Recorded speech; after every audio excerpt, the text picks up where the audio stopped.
एक 19 साल का लड़का कैसे इंडिया के यंगेस्ट बिलियनियर में से एक हो गया। कॉलेज ड्रॉप आउट से लेके दुनिया में भी टॉप 10 यंगेस्ट बिलियनियर में भी उन्होंने अपना नाम बना लिया। आज हम बात कर रहे हैं ओयो के फाउंडर रितेश अग्रवाल की।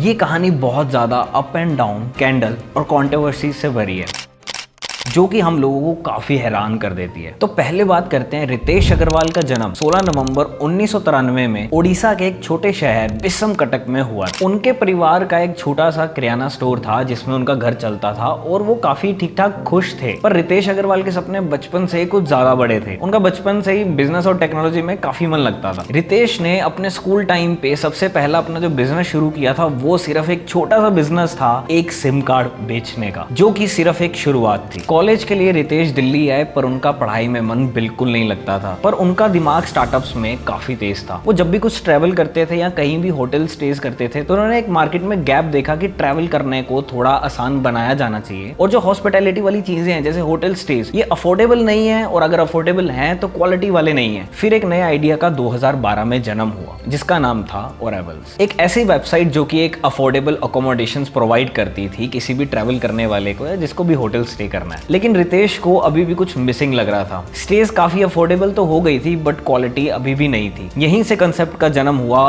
ओन योर ओन, ओयो की शुरुआत होने के बाद अब हुआ क्या क्या वो आपको मैं बता। 2013 में ओयो का सफर कुछ ऐसा शुरू हुआ कि रुकने का नाम ही नहीं ले रहा था। 2014 में कंपनी को फर्स्ट सीरीज ए फंडिंग मिली और भाई 2015 में इन्होंने अपना एक्सपेंशन चालू कर दिया। 2016 के आते आते इन्होंने अपने 1 मिलियन चेक इन्स का माइलस्टोन भी कंप्लीट कर लिया था, विच वॉज अनबिलीवेबल। अब ओयो इंटरनेशनल एक्सपेंशन की तरफ बढ़ने लगी। उन्होंने मलेशिया, नेपाल, यूके, यूएई जैसे देशों में अपनी ब्रांचेस खोलनी शुरू कर दी और अब जन्म होने वाला था एक यूनिकॉर्न कंपनी का, which is $1 billion company, which was about to be OYO. 2018 इनके लिए काफी गेम चेंजिंग ईयर रहने वाला था। जैसे ही ओयो ने अपना इंटरनेशनल एक्सपेंशन शुरू किया था वैसे ये कंपनी एक यूनिकॉर्न वैल्यूएशन पे आ गई थी, $1 बिलियन की वैल्यूएशन पर, जिसका एक बहुत बड़ा रीजन एक इंटरनेशनल एक्सपेंशन भी रहा। ये तो सिर्फ शुरुआत थी। 2018 के बाद 2019 में ओयो कंपनी की वैल्यूएशन सीधा $10 बिलियन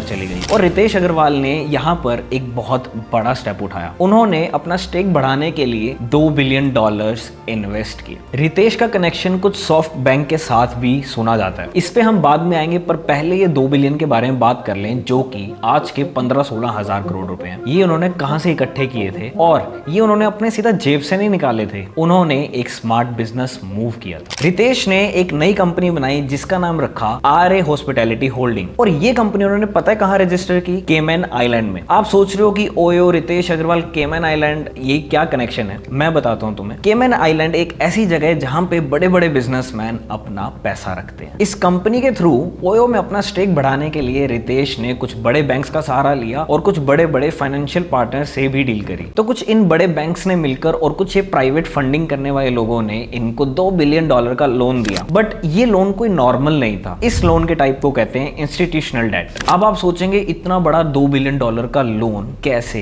क्यों, कब मिला? मैं आपको बताता हूं कि इंस्टीट्यूशनल डेट ऐसे कोई नहीं ले सकता है। तो बात ये है कि उस टाइम ओयो का वैल्यूएशन $10 बिलियन था और इतनी ज्यादा वैल्यूएशन होने की वजह से बैंक्स और प्राइवेट फंडर्स को लगा कि भाई हमारा पैसा तो सेफ है। रितेश ने इन $2 बिलियन का इस्तेमाल अपने अर्ली इन्वेस्टर सिक्वोया इंडिया और लाइटस्पीड वेंचर पार्टनर से शेयर्स लेने के लिए किया और उन्होंने भी रितेश को अपने शेयर्स दे दिए क्योंकि उनको काफी फायदा हो रहा था। और इस पूरे गेम प्लान का रिजल्ट ये हुआ कि रितेश का कंपनी में स्टेक 10% से बढ़कर सीधा 30% हो गया था, बिल्कुल 3 गुना। अब बात करते हैं कि इनका सॉफ्ट बैंक से क्या लेना देना था और वो क्या कंट्रोवर्सी। ये मूव काफी रिस्की था। उनके $2 बिलियन लेने के बाद अगर आगे कुछ भी गलत होता तो उनको $2 बिलियन का लोन चुकाना ऑलमोस्ट नामुमकिन जैसा हो जाता। पर कहा जाता है एक कंट्रोवर्सी भी है सॉफ्ट बैंक से रिलेटेड जिसके बारे में मैं आपको बताऊंगा अभी कि सॉफ्ट बैंक के साथ इनका क्या रिलेशन था जिसकी वजह से मार्केट में ओयो और सॉफ्ट बैंक की इतनी कंट्रोवर्सी हुई। ओयो की इस ग्रोथ की स्टोरी में सॉफ्ट बैंक का काफी बड़ा रोल है। सॉफ्ट बैंक ने ओयो को काफी भारी मात्रा में इन्वेस्टमेंट देके उनको एक्सपेंशन में काफी ज्यादा मदद करी। और कुछ क्रिटिक्स का ये भी कहना है कि ओयो ने उस टाइम सस्टेनेबिलिटी को छोड़कर अपनी एक्सपेंशन की तरफ ही सारा ध्यान लगा दिया था। लेकिन इस मामले में रितेश का मानना कुछ और है। रितेश का कहना ये है कि सॉफ्ट बैंक ने उनको एक्सपेंशन करने के साथ साथ एक ग्लोबल विजन भी दिया है। जैसे जैसे ओयो की ग्रोथ बड़ी होती गई, ओयो बड़ा होता गया, वैसे वैसे ओयो की पीछा कंट्रोवर्सीज नहीं छोड़ रही थी। होटल ओनर्स की काफी कंप्लेन आने लगी कि ओयो उनके साथ धोखा कर रहा है। कुछ होटल ओनर्स ने तो पुलिस कंप्लेंट भी करी। 2019 में इनकी कंप्लेंट यूएसए से भी आने लगी। होटल पार्टनर्स ने इनके तरफ एलिगेशन ये लगाया कि भाई ये टाइम पे पेमेंट नहीं प्रोवाइड कर रहे हैं जब ये प्रॉमिस करते हैं, और इनके सॉफ्टवेयर में भी काफी दिक्कतें आ रही है। इसी बीच सीसीआई ने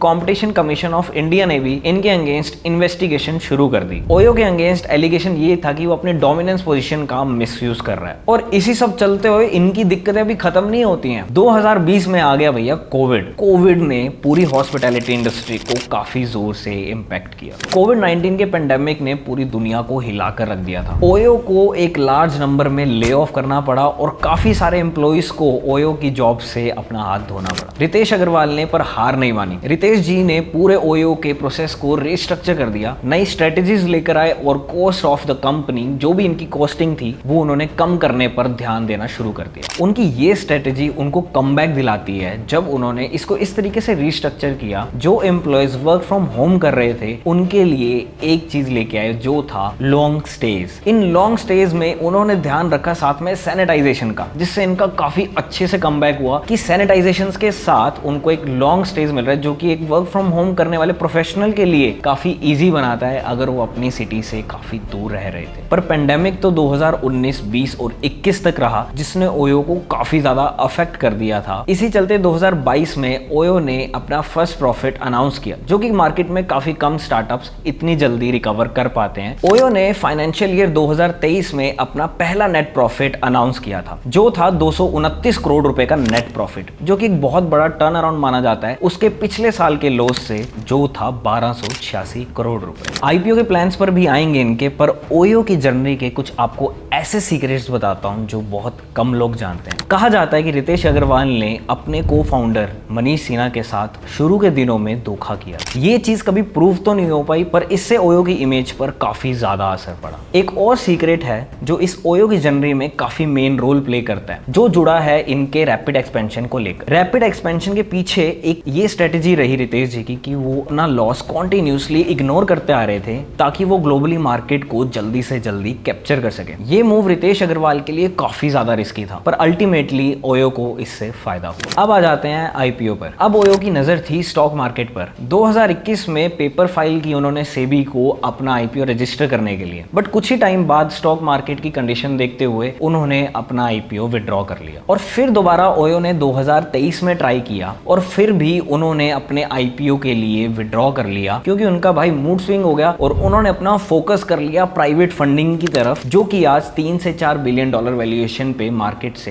प्राइवेट फंडिंग लेने लगा। ओयो कंपनी अब सिर्फ इंडियन नहीं रही। इसी साल इन्होंने G6 हॉस्पिटैलिटी को 525 मिलियन डॉलर में एक्वायर कर लिया। ये अब तक ओयो का सबसे बड़ा एक्विजिशन रहा और इससे ओयो ने यूएसए में अपना स्पॉट यूएसए की मार्केट में काफी बड़ा कर लिया। ओयो अपनी प्रेजेंस यूरोप में भी बढ़ाता जा रहा है। अब उन्होंने एक French company Check My Guest को 27.4 मिलियन में एक्वायर कर लिया। ओयो ने ग्लोबली होटल इंडस्ट्री पर काफी अच्छा इंपैक्ट डाला है, जिससे छोटे होटल ओनर्स को भी मार्केट में कम्पीट करने का मौका मिलता है और हम जैसे गेस्ट को एक अच्छा होटल, अच्छी क्वालिटी का होटल, अच्छे अफोर्डेबल प्राइसेस पर मिल जाता है। अब ओयो के फ्यूचर प्लान्स कुछ ऐसे हैं कि वो सिर्फ अपनी ग्रोथ, प्रॉफिटेबिलिटी और सस्टेनेबिलिटी पर ही सारा फोकस डाल रहा है। कंपनी टारगेट करती है फाइनेंशियल ईयर 26 तक अपना EBITDA 2000 करोड़ तक पहुंचाने का। इस सक्सेस के पीछे भी एक स्ट्रेटेजी है, रितेश का leadership style, fail fast learn faster. ये अप्रोच ओयो की रैपिड ग्रोथ का रीजन रहे। ओयो अपने टीम मेंबर्स की स्ट्रेंथ को पहचानने में काफी सक्षम है, इसलिए ओयो में काफी ज्यादा सीनियर पोजीशंस पर आपको यंग मेंबर्स देखने को मिल जाते हैं। अगर मार्केट की कंडीशन फेवरेबल होंगी तो इस साल ओयो का आईपीओ देखने को मिल सकता है और काफी धमाके से मार्केट में एंटर करेगा, ऐसा मुझे लगता है। और मेरे हिसाब से एक खतरनाक वैल्यू पर आएगा। एक 19 साल का लड़का रितेश अग्रवाल, जो कि सिर्फ 19 साल की उम्र में दुनिया के टॉप 10 बिलियनियर में से अपना एक नाम बना लेता है। रितेश अग्रवाल सिर्फ 26 साल की उम्र में दुनिया का सेकंड यंगेस्ट बिलियनियर बन गया था विद द वर्थ ऑफ, अगर आप उनकी आज नेटवर्थ जाने तो वो आज 15,000 या 16,000 करोड़ की नेटवर्थ रखते हैं। इतनी बड़ी सक्सेस के बाद भी हम रितेश अग्रवाल से सीख सकते हैं कि इतनी सक्सेस पाने के बाद भी वो अपनी रूट से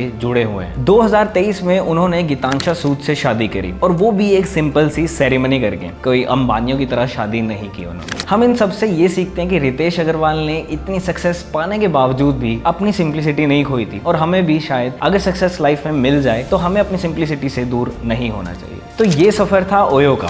वीडियो तो खत्म हो गई है, पर अब जाने से पहले मैं आपसे एक बात शेयर करना चाहता हूँ कि ये जाते जाते एक सब्सक्राइब बटन जरूर दबा के जाना, क्योंकि आपके लिए तो फ्री है पर हमारी टीम के लिए काफी मायने रखता है। तो मिलते हैं अपनी नेक्स्ट वीडियो में, तब तक के लिए टाटा बाय बाय, जय सिया राम, जय भारत।